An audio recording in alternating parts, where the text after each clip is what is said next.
Les hérésies de François sur les autres fausses religions. À la page 237 du livre Sur la terre comme au ciel, François écrivait à propos de nouveaux systèmes et mouvements de croyance, disant « J'ai le plus grand respect pour les nouvelles propositions spirituelles. La meilleure preuve de la pureté spirituelle, c'est qu'elle résiste au passage du temps. Donc selon l'apostat François, la fausse religion de l'hindouisme est une pureté spirituelle véridique, parce que ça fait 3000 ans qu'elle circule et qu'elle a résisté au passage du temps. » François, discours du 18 mai 2013. Promouvoir la liberté religieuse pour tous, pour tous. Chaque homme et chaque femme doivent être libres dans leur confession religieuse, quelle qu'elle soit. Ci deve portare a promuovere la libertà religiosa per tutti, per tutti.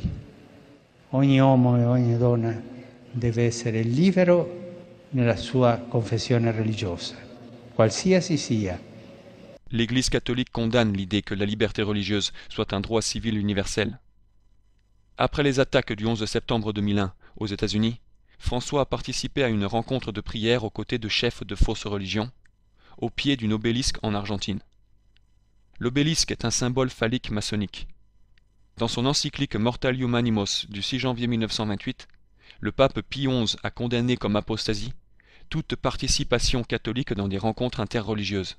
Il enseignait que ceux qui favorisent cette activité ont abandonné la religion catholique. Il disait aussi « On comprend donc, vénérables frères, pourquoi ce siège apostolique n'a jamais autorisé ses fidèles à prendre part au congrès des non-catholiques. » Et comme on l'a déjà vu, François s'est impliqué dans de nombreuses réunions de prière interreligieuses. Le 24 janvier 2002, François avait invité plein de différents chefs de fausses religions pour prier dans la cathédrale de Buenos Aires en Argentine. La réunion incluait des chefs de l'hindouisme, du bouddhisme, de l'islam et du judaïsme. François avait annoncé durant la rencontre que chaque groupe religieux priera en fonction de sa foi, de sa langue et de sa tradition, dans le respect d'autrui le plus complet. C'est apostasie. Le 5 mai 2006, François avait prié avec des membres du Parlement mondial des religions. Et en 2011, François avait tenu sa propre rencontre interreligieuse. Le 20 mars 2013, François a rencontré différents chefs de fausses religions, incluant des schismatiques, des juifs et des musulmans. François disait « Hier matin, durant la Sainte Messe, j'ai reconnu spirituellement à travers vos personnes la présence des communautés que vous représentez. » Il a poursuivi en disant les estimer.